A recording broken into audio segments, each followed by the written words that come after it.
Welcome to One Bad Podcast. Here's your hosts, KD and Shaner.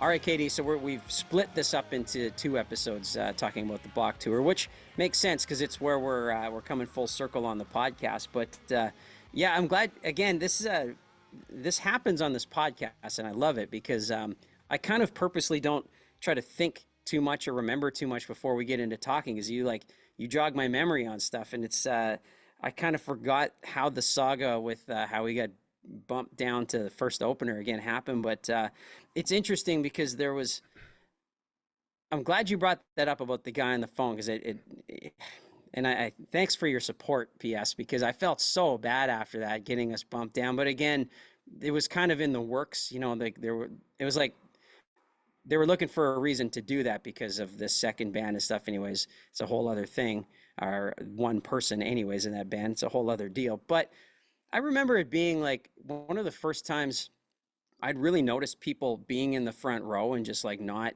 even watching, which in itself is kind of a piss off. But I think the thing that really got me more than anything is that they were standing in front of people that were trying to see.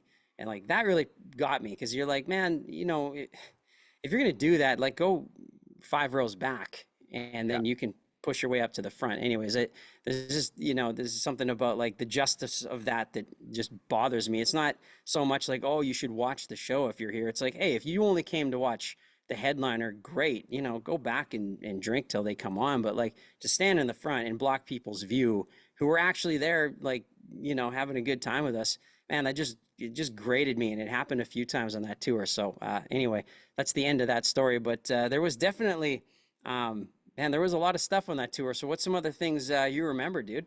Yeah, well, okay, just to finish that thought, though, you're right. Like, like I said, I still support you 100% for calling that kind of fan out, because that's just lame, right? And it's gotten worse, obviously, right? You see it all the time on videos now, like artists just calling people out, or just. Well, there's a reason guys like Jack White doesn't allow phones. It shows that there's a lot of people that don't, because it's just kills the experience.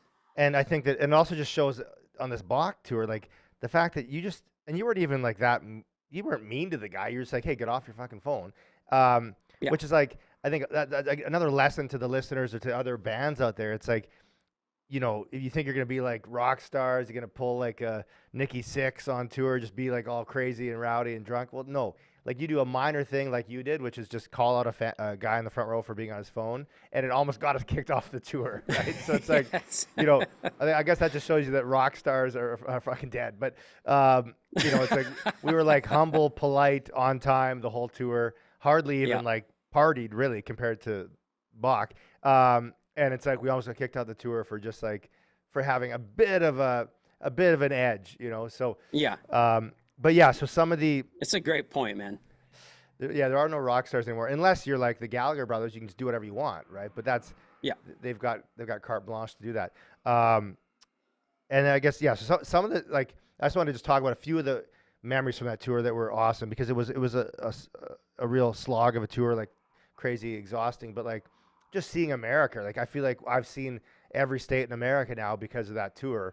We didn't do the West Coast, but we've done the West Coast, on our own. But it's like, seeing. I remember playing New York City for the first time. It's the only time we've played it. Like we played the Bowery or the Bowery Ballroom, whatever it is. It's like some of our idols have played there over the years. Like it's a legendary venue. Just walking downtown with you it was guys so cool. And stuff. Like remember trying to park in front of the venue, and it's like, can we just unload our gear? They're like, oh no, like you got about a 5-minute window to unload. Otherwise, it's going to be like rush hour traffic. And we're like, what the fuck? And just like, fans don't think about this. Like the logistics of just unloading your gear into a venue in downtown Manhattan. It's like, it's crazy. It was like Hicks almost got ran over, I think. It was just nuts, right? And to that point, it's funny how many times that you go into a place that is like an absolute legendary venue and you're so stoked to play it, and there you ask the sound person or like whoever is helping you coordinate, like bringing your stuff in. I can't tell you how many times in 20 years I've been like, where do we park the van? And they're like, well, I don't know. That's on you, like, bro. you're literally like you're the Horseshoe Tavern. This is Toronto. Like you have shows every night and you don't know. You're like, I don't know what they do out there. Yeah, figure it out, man. Yeah. Yeah. Um, I also it was also cool just to see southern U.S. Like I think there's obviously some negative connotation with a lot of that, but especially in this political climate. But seeing the southern states, like just meeting so many cool people in like Alabama. We went South Carolina, eating like soul food in the southern America, southern states of America. Like it was just like some of the nicest people. What's that Oh, one? What's that amazing, one man. breakfast place we'd always go to? It's like It's called Waffle House. waffle. Yeah, it's like yeah. Like it's a classic American chain. Like, come on. Oh yeah, it's so good. Like I just love that. I think of like my memories like a lot of just meeting locals and having good food, like local food, whatever. Yeah. Um, and then I remember, and then also the kind of the effed up thing was like those final shows in Florida. I remember people are in the bar. You and I met a couple of absolute racists, which was just like, obviously just appalling. But also Yeah. people had guns on their hips, like literally they're in the bar Dude, drinking with a gun we on their played. hip. Yeah, we played. Yeah, man. Like, oh, dude, that jogged my memory again. It's the first time we played Texas at that weird. That was a stranger show. Not because it was Texas, but the bar itself was like attached to a strip club, and it was like this Oh kind of. It my was just a god. very.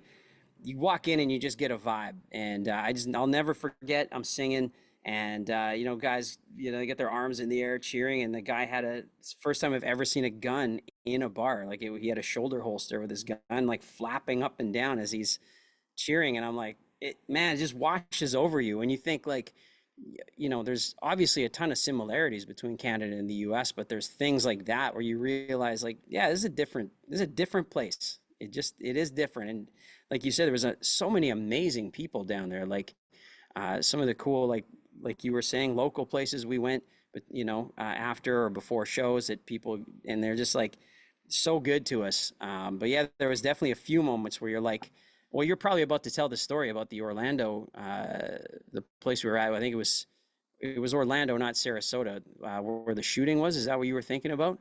No, was there shooting Or at do you our remember show? that? Because we were setting up merch, and the merch girl's like, she's like, oh hey, you're setting up over there. That's where so and so got shot last week, and you're just like, wow, man, wow, okay, like this ain't playing, Saskatoon or even Toronto, like Halifax. Like you just don't hear stories like that, And so when you're in the Yeah. middle of it, yeah, there's just certain things that make you realize, like, yeah, it's just there is a there's a difference. You know what I mean? As similar as we are, for sure. Yeah, well, I think after that tour, I was like, it just felt so good to come home. It made me realize what I knew, but just really appreciate that.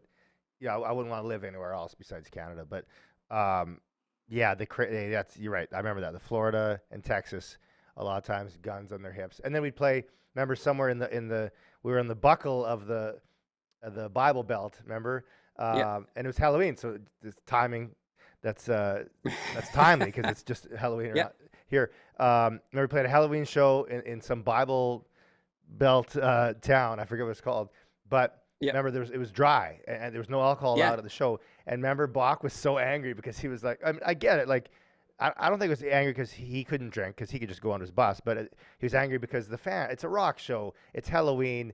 You don't want to dry. You never want a dry rock show. That's just not a like But That's on Halloween, and he had the first time I seen him have like a full meltdown. He was like yelling at everyone and whatever. But oh yeah, it's like we're in the heart of everyone's just like so religious, and yeah, it was an eye opener for sure.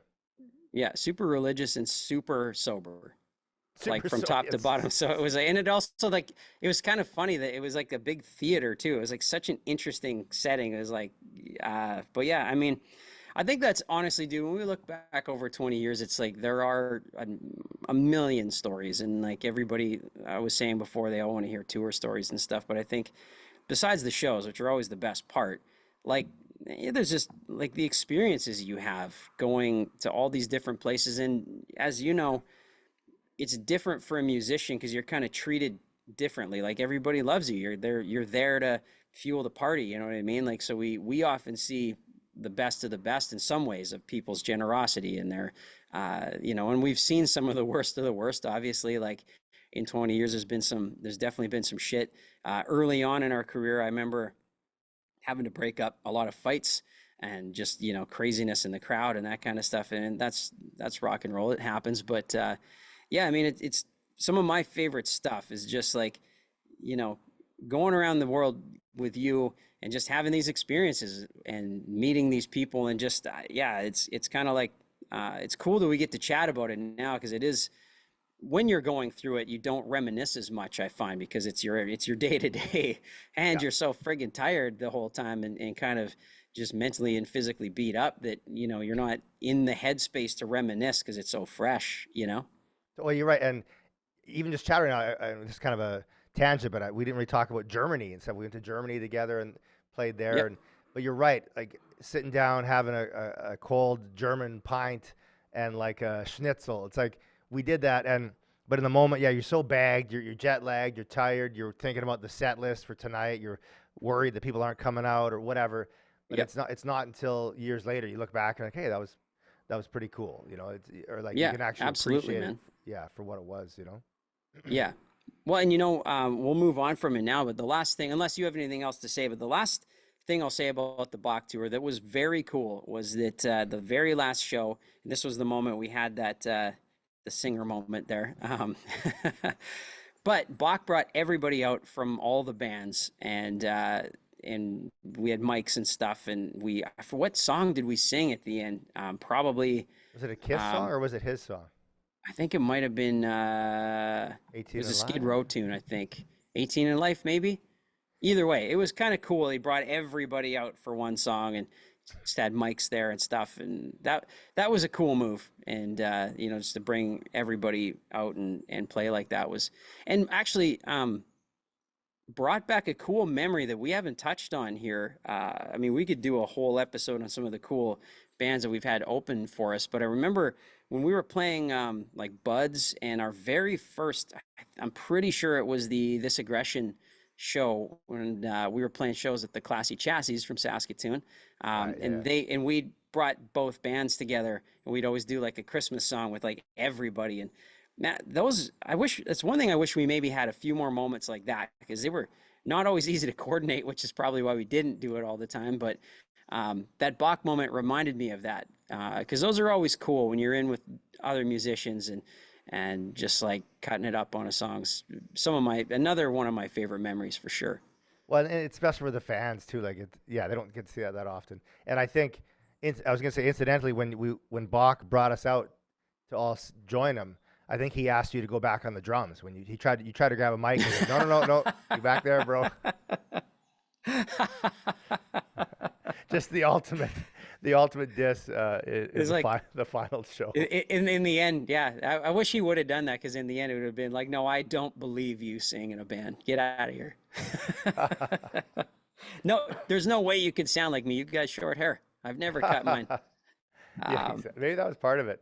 He just It could have been, man. Just yeah, he's like, yeah, absolutely. But yeah, so But I dude, mean, or sorry, go ahead. go ahead, I was buddy. say yeah. So I mean, like after that tour, yeah, it was like we were all just bagged, and I think I think like soon after that, the pandemic hit. I believe like it was not that Yeah, far after. Like I think we had maybe a Saskatoon hometown show, maybe um, like yeah, and that yeah, the Coors. timeline is a little fuzzy on that, but there wasn't like that was our last kind of big tour, and then yeah, there was some odds and ends, and then actually, yeah, 100% that's the way it went down, and then yeah, the pandemic hit, and you have what leads into where we are right now. But yeah, man, what a cool way to like just reminisce on this 20 years. And we'll definitely get a couple more episodes here and when we wrap everything up, we'll figure out the right way to do it. But I think we should definitely talk. We're at time now.